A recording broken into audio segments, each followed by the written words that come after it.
Jiho Kim rubbed his tired eyes and took another sip of cold coffee. The night shift on the research vessel Harmony's Edge was always quiet, but tonight felt different. The deep space communications array had been picking up strange signals for the past 3 hours. Most were just cosmic radiation or old satellite broadcasts from dead civilizations, but this one made his skin crawl. The signal came from far away, beyond the outer rim territories where no human had ever traveled. It was weak and broken, like someone whispering through static. Jiho adjusted the filters and boosted the signal strength. What he heard next made him drop his coffee mug. It was crying. Someone or something was crying for help. Jiho called Mina Park, the ship's language expert. She arrived at the communication center within minutes, still wearing her sleeping clothes. Her dark hair was messy from sleep, but her eyes were sharp and focused. "What do you have?" she asked, sliding into the chair next to him. "Listen to this," Jiho said, playing the signal again. "I think it's a distress call, but I can't understand the language." Mina put on her headphones and listened carefully. The crying sounds played again, mixed with what sounded like words in an unknown language. Her face grew serious as she worked on her computer, running the sounds through translation programs. "This is definitely a distress call," she said after 20 minutes. "The language is similar to some patterns I've seen before. Give me an hour and I might be able to translate it." Jiho nodded and kept monitoring the signal while Mina worked. The crying never stopped. Sometimes it got louder, like whoever was calling was getting more desperate. Other times it became so quiet he could barely hear it. But it never stopped completely. An hour later, Mina had made progress. Her translation program was starting to pick out words and phrases. What she found made her hands shake. "Jiho, you need to call Captain Lee right now," she said, her voice tight with worry. "What is it?" "They're called the Valerians. They live on a planet called Kepler 442b, about 800 light-years from here, and they're being attacked." Captain Dongwoo Lee arrived quickly, followed by the ship's senior officers. They gathered around Mina's workstation as she played the translated message. The voice that came through the speakers was calm, but filled with sadness. It belonged to someone called Elder Jelani, speaking for her people. The message was simple and heartbreaking. "This is the Valerian colony on Kepler 442b. We are peaceful people. We have never hurt anyone. But the Dracthul have come to our world. They are killing our children and taking our people as slaves. We have sent this message to anyone who might hear it. We know we are far from other civilizations. We know no one may come to help us. But if someone hears this, please know that we tried to live in peace. We helped others when we could. We ask for nothing except that someone remembers we existed." The room fell silent. Captain Lee's jaw was tight as he listened to the message again. The other officers looked uncomfortable. Deep space was full of dangerous things, and most ships avoided getting involved in other people's problems. "How far did you say they were?" Captain Lee asked. 847 light-years, Mina replied. "In the outer rim territories beyond any human colonies." "And who are the Dracthul?" asked Commander Yunji Seo, the ship's tactical officer. Mina pulled up information from their databases. "They're bad news. The Dracthul hegemony controls a large area of space beyond our borders. They're known for conquering other species and making them slaves. Intelligence reports say they've enslaved 47 different species over the past 1,000 years. So this isn't our problem," said Lieutenant Kiwoo Han from the navigation station. "We're a research vessel, not a military ship. And even if we were, what could one ship do against an entire empire?" Captain Lee was quiet for a long time, staring at the star charts on the main screen. The Kepler 442 system was marked with a small dot impossibly far away. "Send this to Earth Command," he finally said. "They need to hear this." "Sir?" Commander Seo looked surprised. "With respect, Earth Command has made it clear that we don't get involved in conflicts outside human space." "Send it anyway," Captain Lee repeated. "And include our sensor data and Mina's translation work. Let them decide." The message reached Earth 3 days later. It arrived at the United Defense Council building in Geneva, where the most important military decisions were made. Admiral Su Yung. Han was in a budget meeting when her aide interrupted with the urgent communication. Admiral Han was a tough woman who had worked her way up through the ranks during humanity's expansion into space. She had seen war, death, and the worst that people could do to each other, but when she heard the Valerian message, something in her expression changed. "Get me everything we have on these Valerians," she ordered, "and find out who these Dracthul think they are." The research took 2 days. What they found surprised everyone. The Valerians were indeed peaceful, just as they claimed. Their species had never started a war or conquered another planet. More importantly, they had helped humanity 20 years earlier during the Titan mining crisis. Dr. Kyung-Min Choi, Earth's leading expert on alien species, presented his findings to the Defense Council. The Valerians provided crucial medical supplies when our colonies on Titan were dying from radiation poisoning, he explained to the gathered officials. They didn't ask for anything in return. They just helped because it was the right thing to do. That was 20 years ago, said Defense Minister Hyunwoo Nam. Our military is still recovering from the Centauri border war. We can't afford to start another conflict, especially one so far from home. The Drakthul are 800 light-years away, added General Miono. Even with our fastest ships, it would take months to reach them. By then these Valerians would be long dead or enslaved. The debate went on for hours. Some officials wanted to help, others said it was impossible. The Valerians were too far away. The Drakthul were too dangerous, and humanity had its own problems to worry about. Then President Tae-Wen-Jang arrived. He was a quiet man who rarely spoke in meetings unless he had something important to say. The room fell silent as he took his seat at the head of the table. "Play the message again," he said simply. They played Elder Jelani's voice again, her words about helping others when they could, about asking for nothing except to be remembered. The room was quiet except for the sound of her desperate plea. President Jiang was silent for a long time after the message ended. When he finally spoke, his voice was firm and clear. 20 years ago, when our people were dying, the Valerians helped us. They didn't ask what they would get in return. They didn't worry about whether we were too far away or too dangerous to help. They just helped because it was right. He stood up and looked around the room at the assembled officials. Now they're the ones who need help, and we're going to give it to them. "Sir," Admiral Han said carefully, "the logistics alone would be impossible. We don't have the technology to transport a fleet that far that quickly." President Jiang smiled, but it wasn't a happy smile. It was the smile of someone who knew a secret that others didn't. "Actually, we do. It's time to activate Project Hellgate." The room erupted in surprised voices. Project Hellgate was humanity's most secret military program. Most of the people in the room had only heard rumors about it. Some didn't even know it existed. "Sir, that technology is still experimental," General O protested. "The risks are enormous." "The risks to us or the risks to our enemies?" President Jiang asked. "Because I'm much more concerned about what happens to species who think they can attack our friends." Admiral Han felt a chill run down her spine. She had been briefed on Project Hellgate once, years ago. The technology was terrifying even by human standards. It could move Earth's entire military across impossible distances in a matter of hours. "How long do we have?" she asked. "The Valerian message was sent 3 weeks ago," Dr. Choi reported. "Based on Drakthul tactics from previous conquests, the Valerians have maybe 2 weeks before their entire population is either dead or enslaved." President Jiang nodded. "Then we have 2 weeks to show the Drakthul what happens when they mess with species under human protection. Admiral Han, I want our best fleet ready for deployment. Commander-level authorization for all Hellgate operations." "What about the other galactic powers?" Defense Minister Nam asked. "They won't be happy about us projecting force so far from human space." "Then they should have helped the Valerians themselves," President Jiang replied. "We don't abandon people who helped us when we needed it. And we sure as hell don't let bullies think they can do whatever they want just because their victims are far from home." As the meeting broke up, Admiral Han stayed behind to talk with the president privately. "Sir, once we activate the Hellgate network, there's no going back. The entire galaxy will know what we're capable of." President Jiang looked out the window at the stars shining in the night sky. Somewhere out there, the Valerians were fighting for their lives against an enemy that thought distance made them safe. "Good," he said quietly. "It's time the galaxy learned that when someone cries for help, humanity answers. And we don't just answer halfway." That night, secret orders went out to military bases across the solar system. Ships that had been in maintenance were quickly repaired. Admiral Jae-hyun Ko stood on the bridge of the flagship Cerberus and watched as humanity's most powerful war fleet assembled around him. 200 ships filled the space around Mars, each one a masterpiece of human military engineering. They were beautiful in a deadly way, like sharks made of metal and energy.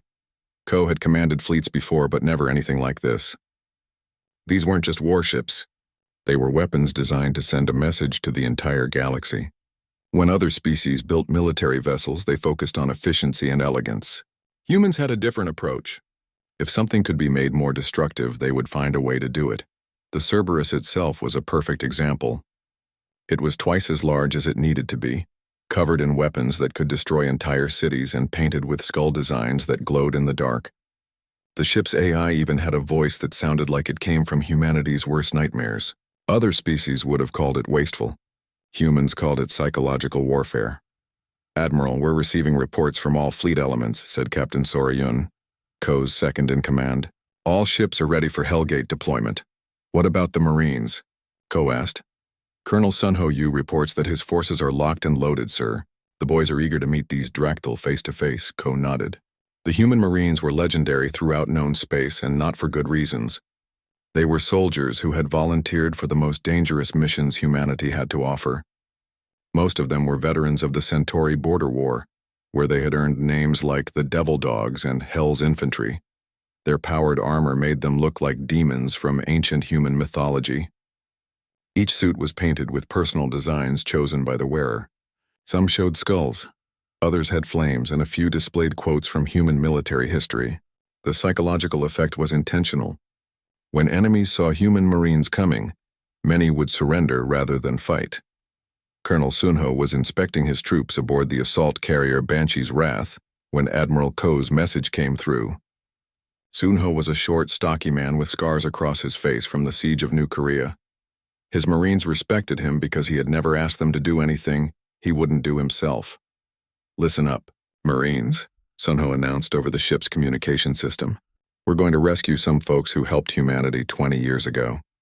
The bad guys are called the Dractyl, and they think they can enslave anyone they want just because they're big and mean." The Marines gathered in the main briefing room were a rough bunch. They came from all over human space, Earth, Mars, the Belt Colonies, and the frontier worlds. What united them was their willingness to fight for people who couldn't fight for themselves. "Sir, what do we know about these Dractyl?" asked Sergeant Giwan O, a veteran who had lost his left arm fighting pirates near Jupiter. His replacement arm was mechanical and painted with the names of everyone he had killed in combat. "They're bigger than humans, stronger too. They've conquered 47 different species over the past 1,000 years.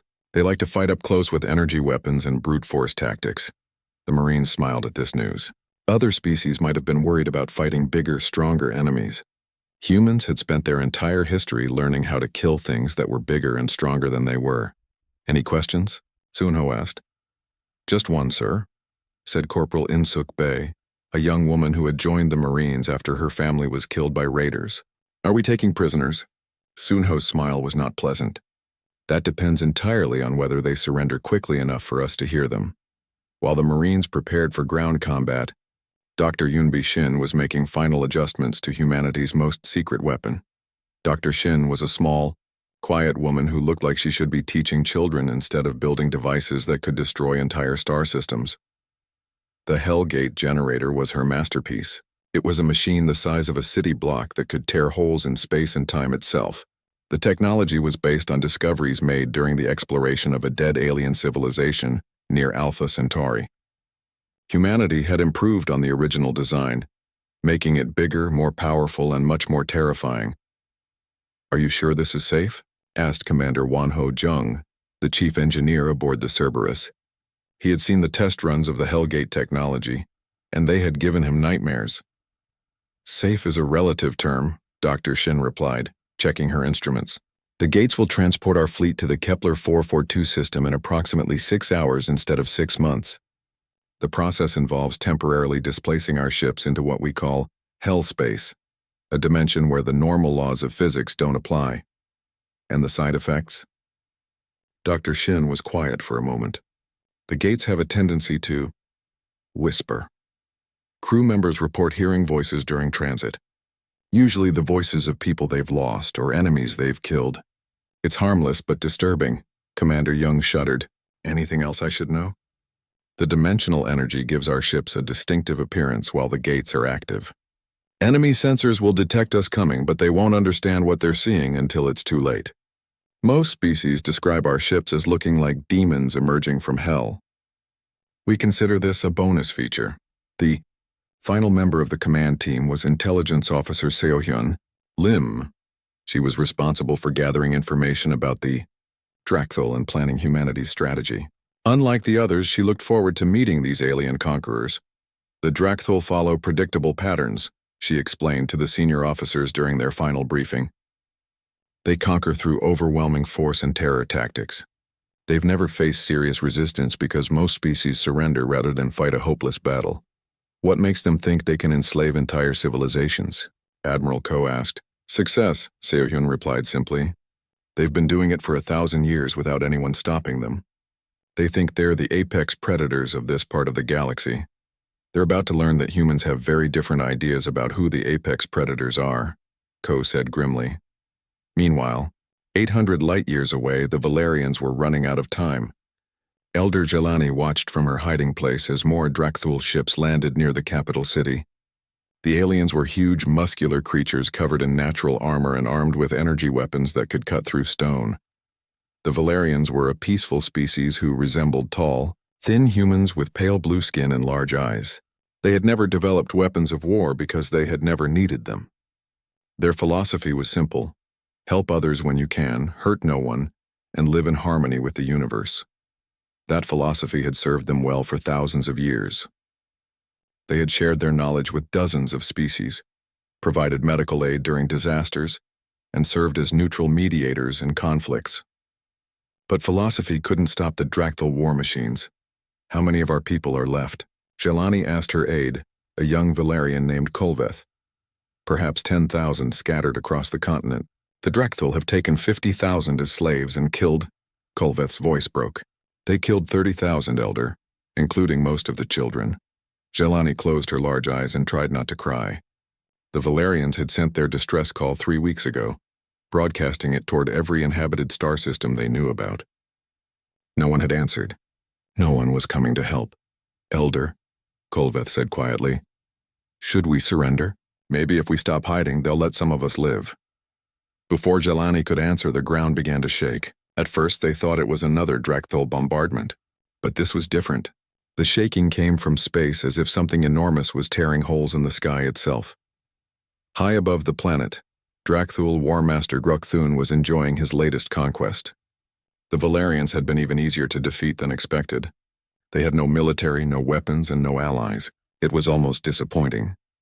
Gruk-Thun was a massive creature, even by Drakthul standards.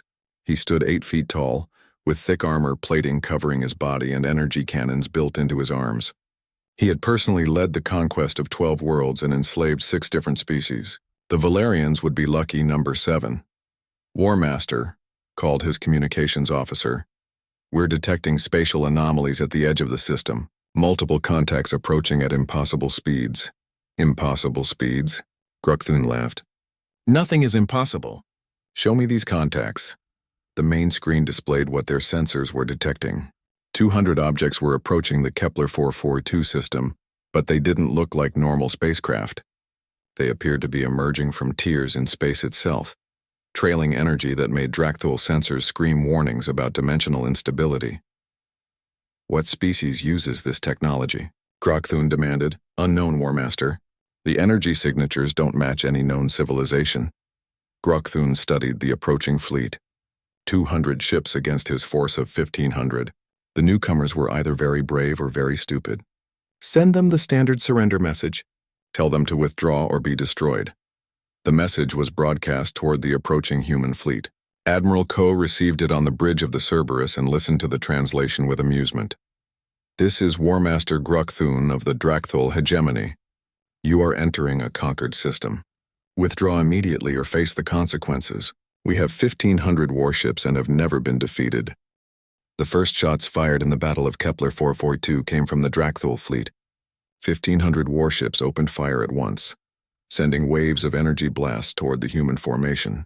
It was an impressive display of firepower that had broken the will of dozens of species before they even began to fight back. Admiral Ko watched the incoming fire on his tactical display and smiled. All ships, evasive maneuvers. Show them how humans dance. The human fleet scattered like leaves in a hurricane. But this wasn't panic or retreat. Every movement was planned and coordinated. While other species built ships for straight-line combat, humans had designed theirs to move like living things.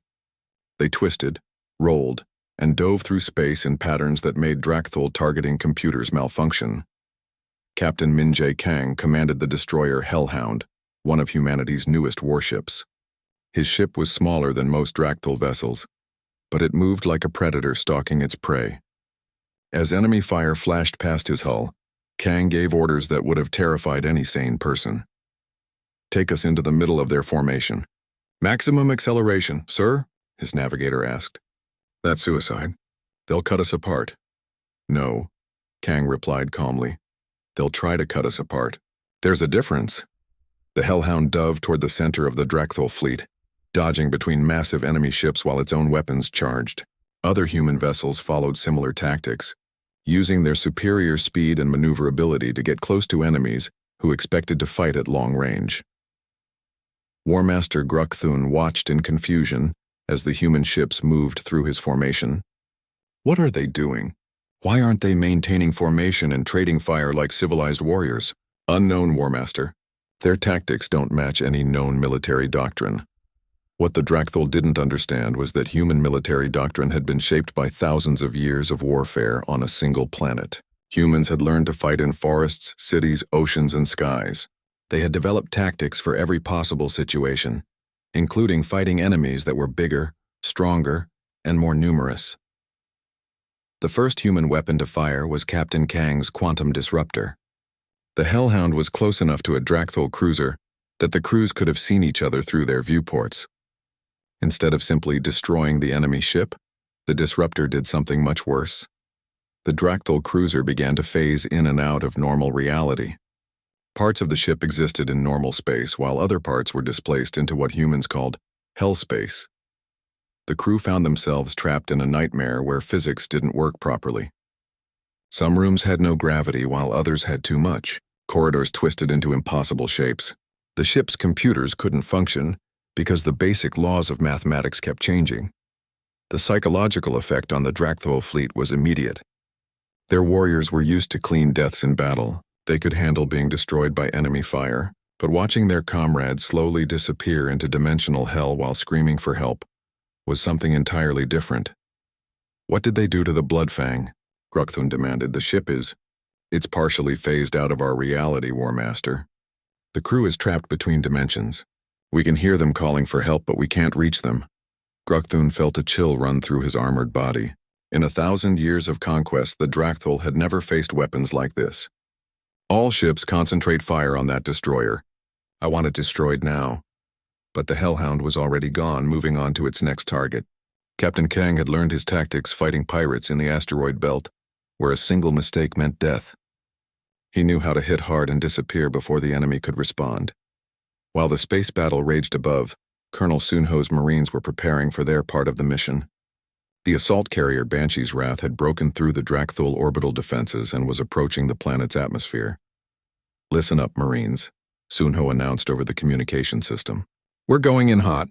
The Drakthul have ground forces scattered across the main continent, and they're holding Valerian civilians as hostages. Our job is to free those civilians and show the Drakthul what happens when they mess with species under human protection." Sergeant Giwano was checking his equipment one last time. His powered armor was painted black with red trim, and his helmet displayed a grinning skull. The armor made him 7 feet tall and strong enough to punch through concrete walls. More importantly, it made him look like something from humanity's darkest nightmares. "How are we deploying, Colonel?" he asked. "Hell drops," Sunho replied with a grin. "We're going to make an entrance these lizards will never forget." Hell drops were a uniquely human tactic. Instead of landing safely and advancing on foot, human Marines would launch themselves from orbit in armored pods that hit the ground like meteorites. Each pod contained 10 soldiers who would emerge from the resulting crater ready to fight. The psychological impact was enormous. Imagine being an enemy soldier and watching the sky suddenly fill with falling stars.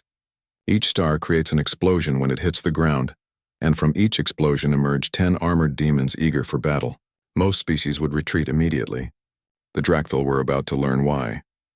On the planet's surface, Drakthul Ground Commander Vexthul was coordinating the final stages of the conquest.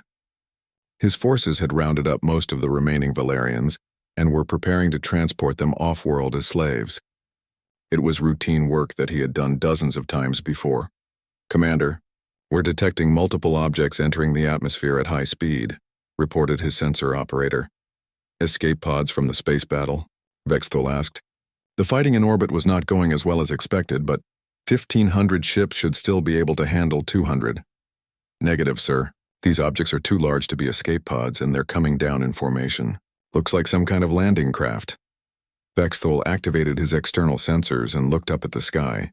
Dozens of bright lights were falling toward his position, leaving trails of fire behind them. As they got closer, he could see they were metal pods about the size of ground vehicles. "Prepare defensive positions," he ordered. "Whatever species this is, they're about to learn that the Dracthul don't surrender ground easily." The first Hell Drop pod hit the ground 200 meters from the main Dracthul camp. The impact created a crater 10 meters wide and sent shockwaves through the ground that knocked nearby Dracthul soldiers off their feet. For a moment there was silence except for the sound of settling debris. Then the pod opened. 10 human Marines emerged from the smoke and fire like demons rising from hell itself. Their armor was scorched from the atmospheric entry, making them look even more terrifying. Red lights glowed from their helmet visors like angry eyes. Steam rose from their weapon systems as they powered up. Sergeant Gaiwan led his squad out of the crater with the calm confidence of someone who had done this many times before. The Dracthul soldiers stared at the approaching humans in shock. They had never seen anything like this. Most species tried to land safely and avoid unnecessary casualties. Humans seemed to enjoy throwing themselves at the ground as hard as possible. "Remember, boys," Gaiwan said over his squad's communication system, "we're here to rescue civilians and send a message. Make sure the message is loud enough for the whole galaxy to hear." What followed became known as the Hour of Screaming. Human Marines had learned their tactics fighting in the worst places humanity had to offer. They knew how to fight in cities, jungles, mountains, and caves. More importantly, they knew how to fight enemies who were bigger and stronger than they were. The Dracthul were excellent warriors when they could rely on their superior size and strength. But human tactics were designed to make size and strength useless. The Marines used speed, coordination, and psychological warfare to turn every battle into a nightmare for their enemies. Corporal Insuk Bey led her team through the Dracthul camp like a force of nature. Her armor's external speakers played recordings of human war cries and battle hymns at maximum volume. The sound was designed to be heard over the noise of combat, but it also served another purpose. It told everyone within kilometers that humans were coming. The Dracthul tried to fight back, but they quickly discovered that human Marines were unlike any enemy they had faced before. Their energy weapons, which could cut through most armor, barely scratched human-powered suits. Meanwhile, human weapons seemed designed specifically to cause maximum terror. Private Jae-sung Ko carried a weapon called a screamer, which fired bullets that made high-pitched wailing sounds as they traveled through the air. The bullets weren't just designed to kill, they were designed to make everyone nearby understand that death was coming for them. "Insuk, we've got Valerian civilians in the compound to our east," Sergeant Gaiwan reported. "Looks like about 200 of them, guarded by 50 Dracthul." "On our way," she replied. "Isung, bring the screamer. Let's announce our arrival properly." The sound of human weapons echoed across the battlefield. But it wasn't just the noise that was breaking Dracthul morale. It was the realization that these humans seemed to enjoy fighting. Most species viewed combat as a necessary evil, something to be finished as quickly as possible. Humans treated it like an art form. In space, the battle was turning in humanity's favor despite the numerical disadvantage. The Dracthul had expected a conventu. The Battle of Kepler 442 ended not with a final explosion but with silence. The Dracthul fleet limped away from the system, leaving behind hundreds of damaged ships and thousands of dead warriors. On the planet's surface, the remaining Dracthul ground forces had surrendered or fled, abandoning their equipment and their prisoners. Elder Jelani emerged from her hiding place to find human Marines standing guard over the rescued Valerian civilians. The humans looked like armored giants, but they moved carefully around the frightened Valerians, speaking in gentle voices despite their terrifying appearance. "Elder Jelani?" Sergeant Gaiwano approached her, his helmet retracting to reveal a scarred but kind face. "I'm Sergeant O of the Earth Defense Force. We received your message." Jelani stared at him in wonder. You came. You actually came, but how? We're so far from any other civilization. Distance doesn't matter when someone needs help, Giwan replied simply. That's just how humans work. What Jelani didn't understand yet was that humanity's rescue mission was far from over. On the flagship Cerberus, Admiral Ko was meeting with his senior officers to plan the next phase of their operation. Status report, Ko ordered as his commanders gathered in the main briefing room. The Valerians are secure, reported Colonel Sunho. We've freed approximately 8,000 civilians from Drakthul camps. Medical teams are treating the wounded, and we've established safe zones across the main continent. What about enemy casualties? Ko asked. Difficult to determine exact numbers, sir. The Drakthul fleet lost approximately 300 ships destroyed or disabled. Ground forces suffered heavy losses before retreating. We estimate they lost about 60% of their invasion force. Ko nodded. And our losses? Minimal, sir. 12 ships with minor damage, 43 Marines wounded, none killed. The numbers would have been impossible to believe if Ko hadn't seen the battle himself. 200 human ships had defeated 1,500 Drakthul vessels, while suffering almost no losses. It wasn't just superior technology or tactics. It was a completely different approach to warfare. Sir, said Intelligence Officer Seo-hyun Lim, we've recovered data from captured Drakthul equipment. I think you need to see this. Seo-hyun activated the main display showing a map of local space. Dozens of star systems were marked in red, indicating Drakthul-controlled territory. Each system contained enslaved species that had been conquered over the past 1,000 years. The Drakthul Empire is vast, she explained. They control over 200 star systems and have enslaved 47 different species. The Valerians were just their latest target. Admiral Ko studied the map carefully. How many total people are we talking about? Conservative estimate? About 50 billion sentient beings living under Drakthul rule. Most of them have been slaves for generations. They don't even remember what freedom looks like. The room fell silent as the officers considered the implications. The Valerians had been saved, but billions of other beings were still suffering under Drakthul oppression. It was a problem too big for any reasonable military force to handle, which was exactly why Admiral Ko smiled. Seo-hyun, send a message to Earth Command. Tell them we need to expand the mission parameters. Sir? Captain Yun looked confused. Our orders were to rescue the Valerians and return home. Our orders were to respond to a distress call, Ko corrected. Well, I'm looking at 47 distress calls that have been going unanswered for centuries. We're going to answer all of them. Meanwhile, Elder Jelani was having her own conversation with Dr. Mina Park, who had been assigned as the human liaison to help with communication and cultural exchange. We cannot thank you enough for what you've done, Jelani said as they walked through the ruins of her city. You saved our people from extinction. We will never forget this kindness. It wasn't kindness, Mina replied gently. It was duty. 20 years ago, you helped us when we needed it. Now we help you. That's how friendship works. But surely you must want something in return.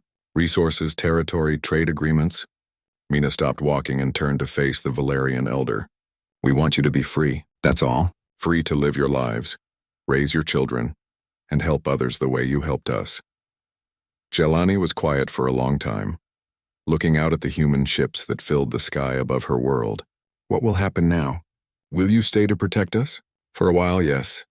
But eventually we'll have to leave. You'll need to be able to defend yourselves.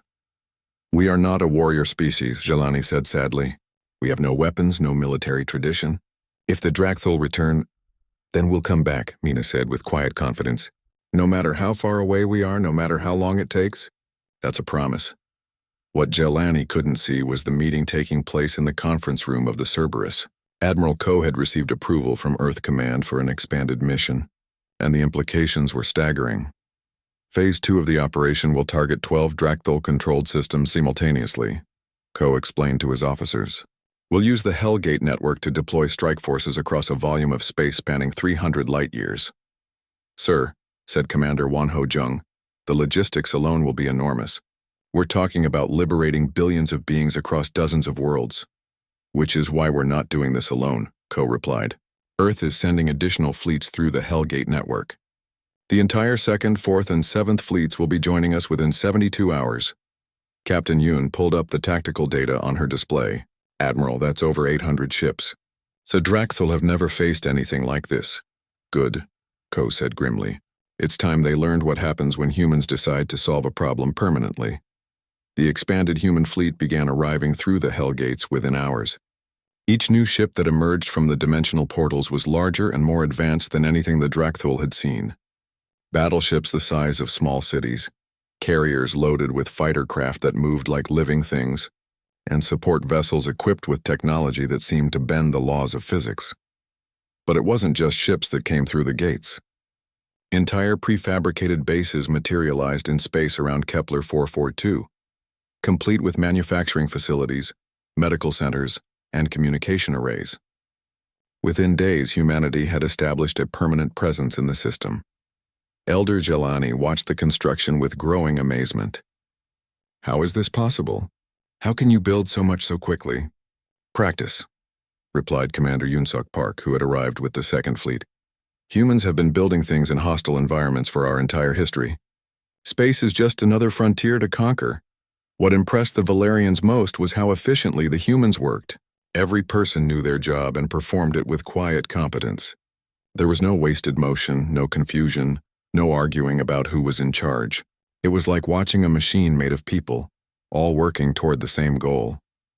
Dr. Kyungmin Choi arrived with the Fourth Fleet to begin studying the liberated Drakthul prisoners. What he found disturbed him deeply. "Admiral, we have a problem," he reported during the evening briefing. "The Drakthul aren't just conquerors. They're fanatics. They genuinely believe that enslaving other species is their sacred duty." "What do you mean?" Ko asked. "Their entire culture is based on the idea that they are the superior species destined to rule the galaxy. They see slavery as a form of mercy. They're saving inferior species from the burden of self-governance." Ko was quiet for a moment. "Are you saying they can't be reasoned with?" "I'm saying they view any species that opposes them as criminals who are violating the natural order. In their minds, we're not liberating anyone. We're stealing their rightful property." This news changed everything about humanity's strategy. Admiral Ko had hoped that a show of superior force might convince the Drakthul to negotiate. Instead, it appeared that they were dealing with an enemy who would never surrender willingly. "What do you recommend, Doctor?" Dr. Choi's expression was grim. "The Drakthul Empire has existed for over 1,000 years. They've enslaved dozens of species and killed billions of beings. They show no remorse, no willingness to change, and no respect for the rights of others. In my professional opinion, they represent an ongoing threat to every free species in the galaxy. Are you suggesting genocide?" "I'm suggesting that some problems can only be solved permanently. The Drakthul will never stop conquering and enslaving others. The only question is whether we stop them now or let them continue for another 1,000 years. Admiral Ko looked around the room at his officers. Each face reflected the same grim understanding. They had come to rescue the Valerians, but they had discovered something much larger and more terrible. "Send a message to the Drakthul leadership," Ko finally ordered. "Tell them we're prepared to offer them one chance at survival. They will release all slaves, abandon all conquered worlds, and confine themselves to their original home system. In exchange, we'll allow their species to continue existing. And if they refuse," asked Captain Yun Ko's smile was cold and final, "then we'll demonstrate why humans are the apex predators of this galaxy. We'll show them what extinction looks like when it's delivered with precision and purpose." The message was transmitted to the Drakthul capital world of Gorvak Prime. The response came back within hours, filled with rage and contempt. 6 months after the Battle of Kepler 442, the galaxy had been changed forever. The Drakthul hegemony, which had existed for over 1,000 years, was gone. Not defeated, not conquered, but completely erased from existence. Their homeworld was a dead rock floating in space, a monument to what happened when species chose genocide over surrender. Ambassador Haewon Kim stood before the Galactic Council on the neutral station of Nexus Prime, looking out at representatives from dozens of species. Some watched her with gratitude, others with fear, and a few with open hostility. All of them understood that humanity had fundamentally changed the balance of power in their part of the galaxy. "The question before this council," said Councillor Vexai of the Zenthi Republic, "is what humanity intends to do with their newfound power. You have demonstrated the ability to project military force across impossible distances. You have destroyed an empire that had existed for millennia. What assurance do we have that you won't do the same to us?" Haewon looked around the chamber calmly. She had expected this question. The other galactic powers were terrified by humanity's military capabilities, and rightfully so. The Hellgate network had allowed Earth to deploy overwhelming force anywhere in the galaxy within hours. The Drakthul chose their fate, she replied simply. They were offered the chance to release their slaves and withdraw to their home system. They refused. They chose to fight a war they couldn't win rather than give up their right to enslave others. We respected their choice.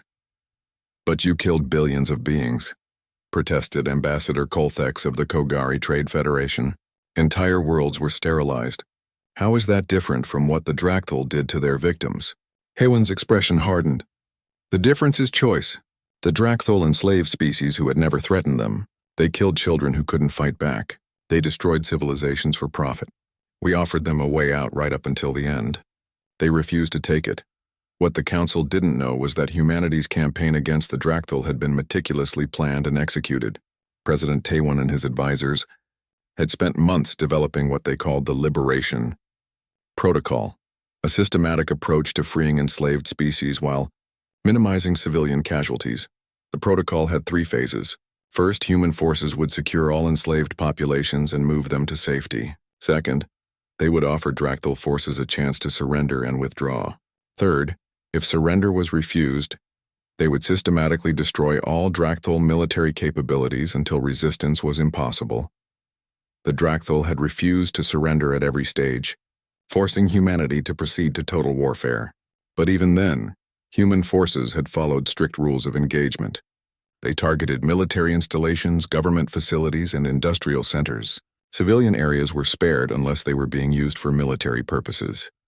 The result was the fastest and most complete military victory in galactic history. Over 200 star systems had been liberated in less than 6 months. 47 species had been freed from centuries of slavery, and the Drakthul as a political and military entity had ceased to exist. What happens now? Asked Elder Jelani, who had been invited to address the Council as a representative of the liberated species.